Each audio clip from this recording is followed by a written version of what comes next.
The Assembly will hear an address by His Majesty Don Felipe VI, King of Spain. I request protocol to escort His Majesty and invite him to address the Assembly.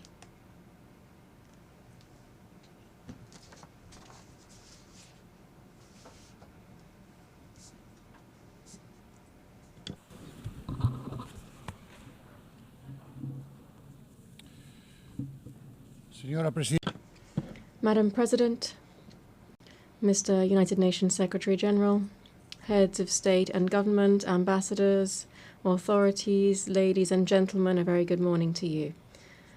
I appear before you today as representatives of the member states of the United Nations in this year which marks the 80th anniversary of the organization's founding. This is a timely opportunity to reflect on the present, the past, and the future of this universal organization and on its contribution to peace, stability, and development in a time of extreme complexity. Ours is a world that is fast-paced and unrestrained, one that frequently brings us to the brink. One in which there are voices that continue to proclaim the end of multilateralism and the obsolescence and inefficacy of the United Nations. It is said that this is the result of replacing dialogue and cooperation with competition, rivalry, and extreme tension. This is not the world we're heading towards, we hear. Rather, it is the world in which we are already immersed.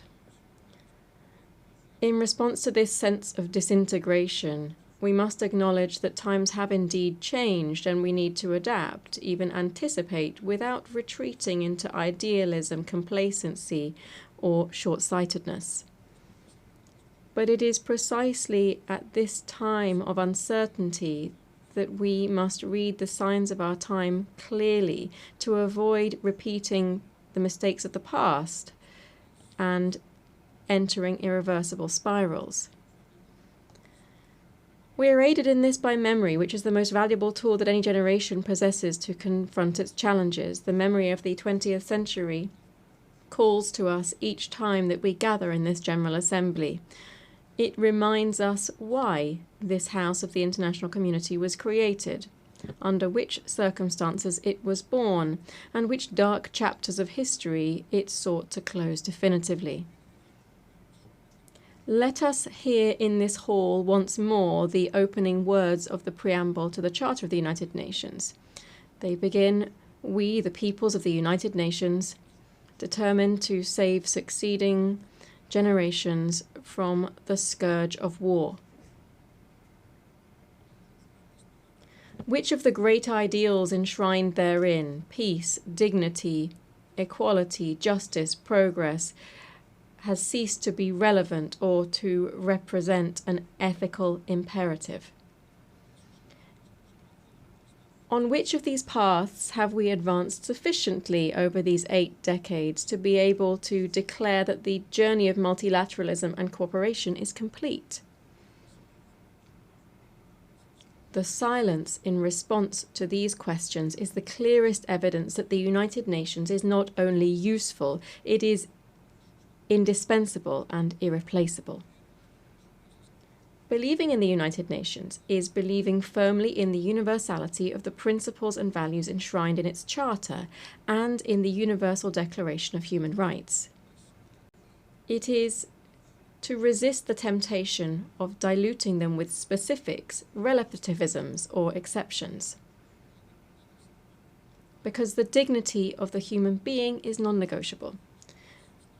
Believing in the United Nations is also believing in a rules-based world. Rules shape behaviors to which the vast majority of international actors adhere. Even when they are breached, they provide a basis for accountability and enforcement. Rules are the voice of reason used in international relations. They are the best defense against the law of the strongest. A world without rules is uncharted territory, a time without rules, is returning to the Middle Ages. The path proposed by the United Nations Charter is fraught with obstacles, and will never be fully completed. That is why the example of those who have been committed to its values is so precious. These are people working under extreme conditions, risking their freedom, their physical integrity, or even their lives, in a world plagued by conflict in all too many regions. We see this in Europe, in Ukraine, where war has been unleashed by Russia's unprovoked and unjustifiable aggression, violating the country's sovereignty and territorial integrity. Peace in Europe will not be possible without justice and accountability. Spain will continue to support all efforts aimed at achieving a just and lasting peace, grounded in the principles of international law, respect for human rights, and accountability. We also see this in its full severity in the Middle East, in Palestine, in the Gaza Strip. We cannot remain silent or look away from the devastation, the bombings, including of hospitals, schools, and places of refuge. In light of the countless civilian deaths, famine, starvation, the forced displacement of hundreds of thousands of people. To what end? These are abhorrent acts that stand in stark contrast to everything that this forum represents. They offend human conscience and shame the entire international community. Spain is a nation deeply proud of its Sephardic roots. When we speak to the people of Israel, we speak to a people of brothers and sisters, a people who, when they return to Spain, to Córdoba, Toledo, Seville, Barcelona, and so many other places, come home. This was the spirit behind the 2015 law, which was passed with broad consensus, granting Spanish nationality to descendants of Sephardic Jews originally from Spain. It is for this reason, and it is so difficult for us to understand, that we are so pained by the actions of the Israeli government in Gaza. We therefore cry out, we implore, we demand, stop this massacre now.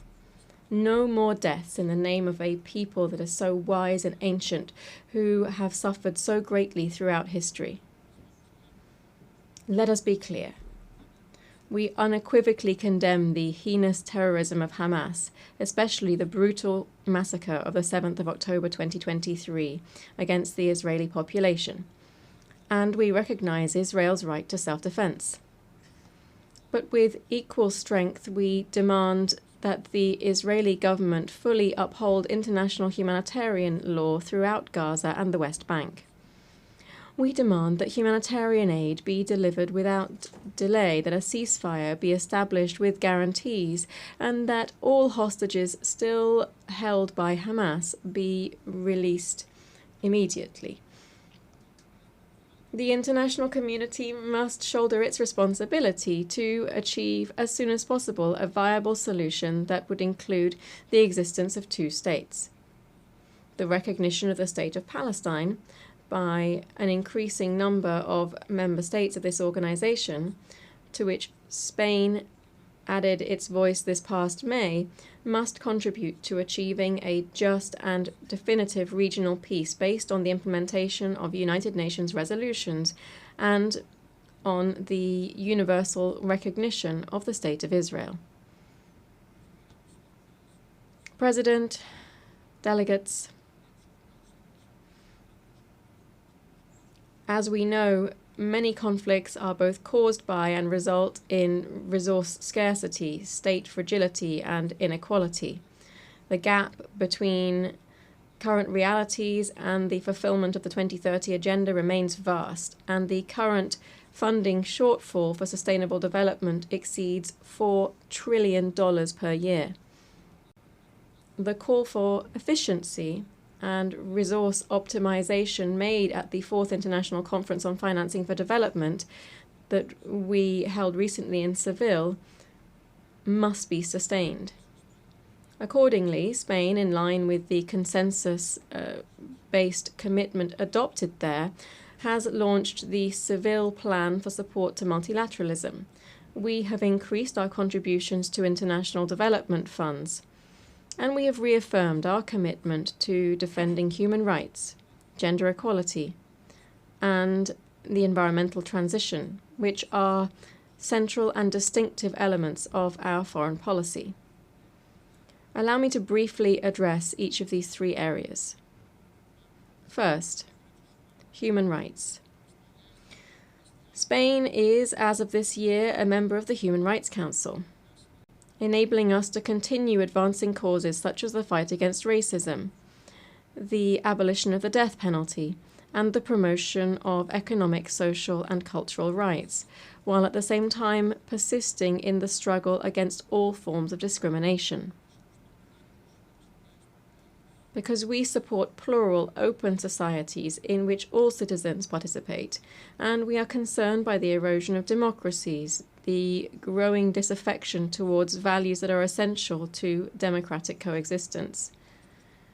In these confusing times, which are testing our capacity for dialogue, we must remain steadfast in our commitment to these values. In harmony with these principles, we believe that immigration, when properly managed, is a vector of mutual development for countries of origin, transit, and host countries. We believe that the human rights of migrants must, therefore, be the principal reference for our actions. Therefore, we fully support the implementation of the Global Compact on Migration and the Global Compact on Refugees. Secondly, I wish to refer to gender equality. This year marks the 30th anniversary of the Beijing Declaration and Platform for Action.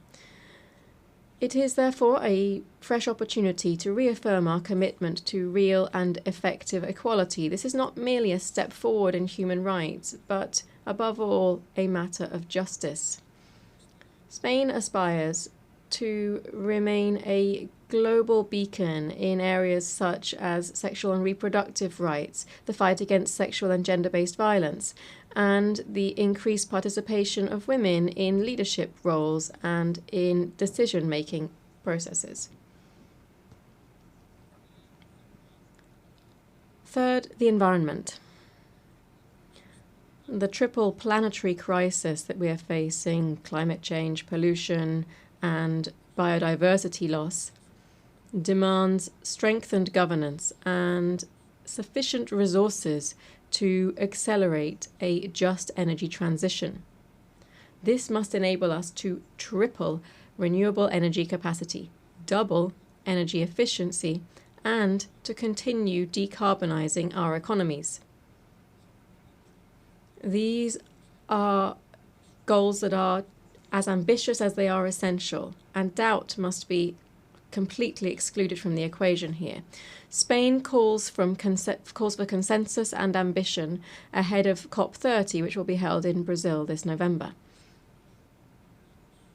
There are other just as important challenges, including managing the impact of the transformative revolution known as artificial intelligence, which can accelerate progress on the 2030 agenda if we know how to direct it towards a fair and equitable digital transformation. And in health, the global dimensions of which were tragically evident during the recent COVID pandemic, we welcome here the consensus reached on the pandemic agreement. This strengthens the central role of the World Health Organization within the global health architecture. Madam President, Spain's foreign policy is built around three fundamental axes based on geography, history, and conviction. These are towards Africa and the Mediterranean, towards the Americas and the Atlantic, and towards Europe. I would like to share some thoughts on these three areas. Spain is well aware that Africa represents a strategic global interest of the highest order. The present is marked in certain countries by structural deficiencies and some brutal conflicts and wars that receive insufficient attention when compared with others that I've already referred to. Here I'm referring to numerous peacekeeping operations in the region to which Spain contributes decisively. This is the case in Western Sahara, where Spain will continue to support the Secretary-General's personal envoy in seeking a solution that is acceptable and consistent with UN norms and frameworks. Africa's future will be shaped by a young, dynamic, and proactive population that is increasingly engaged in global affairs. That's the future that we must support. Spain has therefore adopted the Spain-Africa Strategy 2025 to 2028. We want to develop a partnership based on concrete action and shared interests, and to promote vibrant African multilateralism embodied by the African Union and other sub-regional organizations. Strictly bilaterally speaking, I must mention the special relationship of neighborliness and cooperation that binds us to the Kingdom of Morocco, which in recent years has been revitalized to the benefit of our peoples. Latin America and the Caribbean represent for Spain a community of kindred nations, an irreplaceable part of our identity strengthened by shared heritage, that is, the Spanish language, spoken by 600 million people around the world. Spain holds the pro tempore secretariat of the Ibero-American Community of Nations until the end of 2026, and Madrid will hold the next Ibero-American Summit.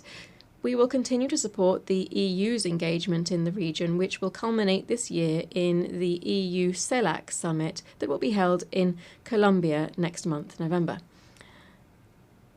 The European Union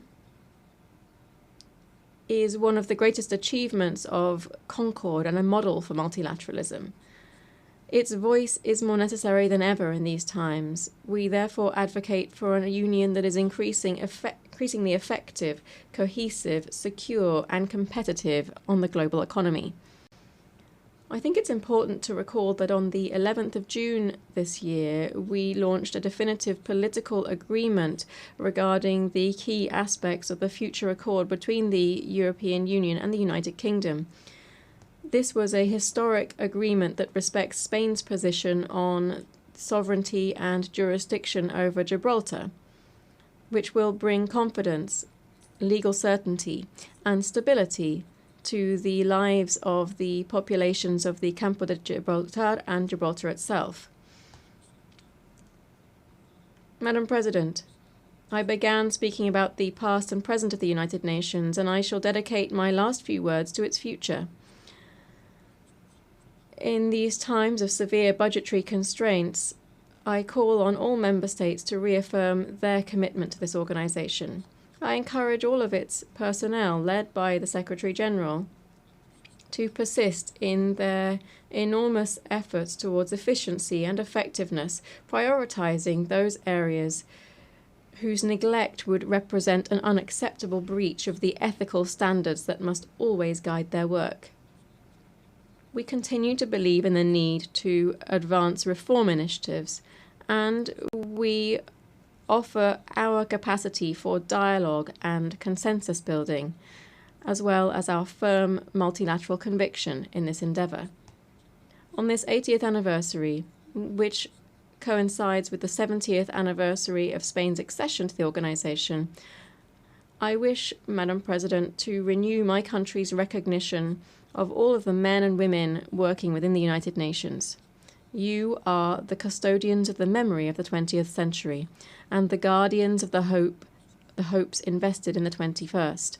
And it is now, when so many questions are surrounding multilateralism and cooperation, that we need you most. Thank you very much.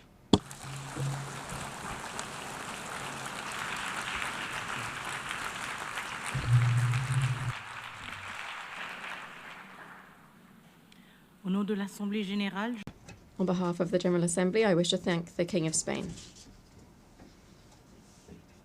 The Assembly